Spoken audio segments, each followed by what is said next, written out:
Christine Blasey Ford, the woman who has accused U.S. Supreme Court nominee Brett Kavanaugh of sexual assault, has issued a statement welcoming the Senate panel's decision to call for an FBI investigation. Judge Kavanaugh said he will cooperate with the senator's requests, while U.S. President Donald Trump says the work must be done in less than a week. To discuss this, I'm joined from Washington by Rina Shah. She is a Republican strategist and consultant. Thanks very much for speaking to us.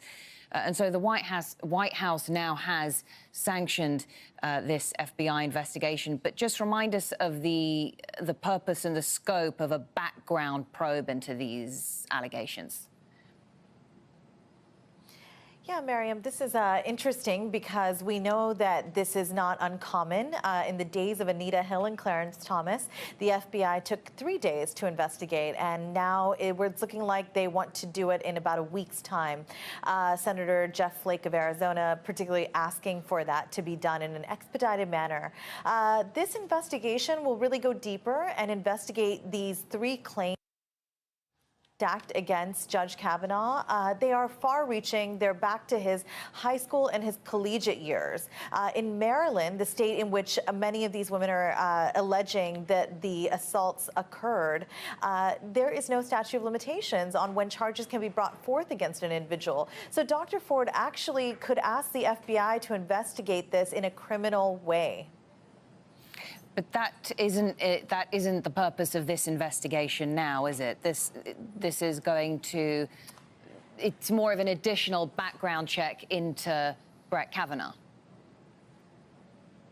Yeah, it's deeper, right? So these 3 claims that Democratic senators are calling quite credible are that Brett Kavanaugh was either present during alleged assaults against 1 or 2 women, or that he was somebody that actually was a part of the assault, which is what Dr. Ford alleged. So what we are really looking at here is new ground. This is unprecedented. I think these allegations, let's look at the political ramifications.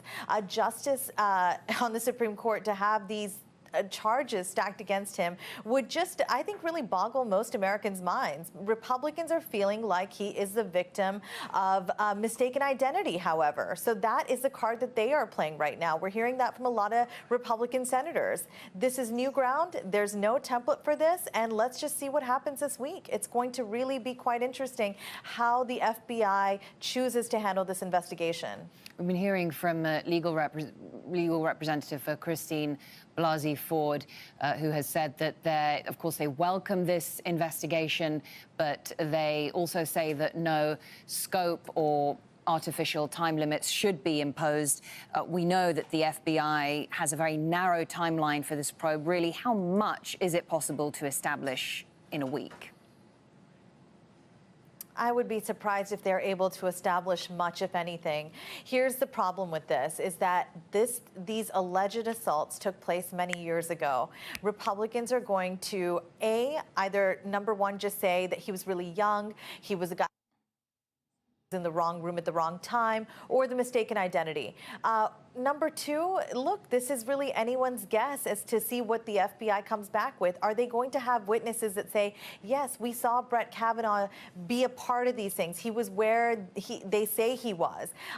These 2 scenarios, both, if you look at them, Republicans and Democrats are genuinely split. But what we're seeing is a issue of Brett Kavanaugh's credibility. And that's where Democrats are just saying, look, we think he did it. He should just not be confirmed. And Republicans are saying he's not capable of this. Even if he did do it, he should still be confirmed. There is no indication the White House is prepared to change its position and withdraw support for Kavanaugh, but there is a prepared list of other options, isn't there? Well, President Trump is somebody that sort of flies by the seat of his pants, as we put it here in the States. It's hard to tell what he'll do. His tweets so far have said Dr. Ford's testimony was credible. He finds her to be credible. But I really think the White House is just very much in attack mode right now. They want to keep pitting Democrats as a party of no, a party that wants to create and concoct lies to get rid of this conservative potential justice. Putting on my Republican strategist hat for a moment, I want to say that I think it would behoove the White House as well as caused congressional Republicans to withdraw the nomination of Judge Kavanaugh from consideration. There are great people on a short list of nominees that would have evaded this circus. And I don't think that his temperament yesterday, Judge Kavanaugh's temperament, lends to one of a successful Supreme Court justice. I just think he showed, and in my conversations, many Republicans are sharing this, that look, we support Judge Kavanaugh, but his temperament, his anger, his sort of resentment and mention of politicking and partisanship, that leaves us wondering whether he should be seated, whether he should be confirmed and seated. All right. Well, thank you for sharing your thoughts with us. Appreciate it. Rena Shell, Republican strategist and consultant, joining us there from Washington.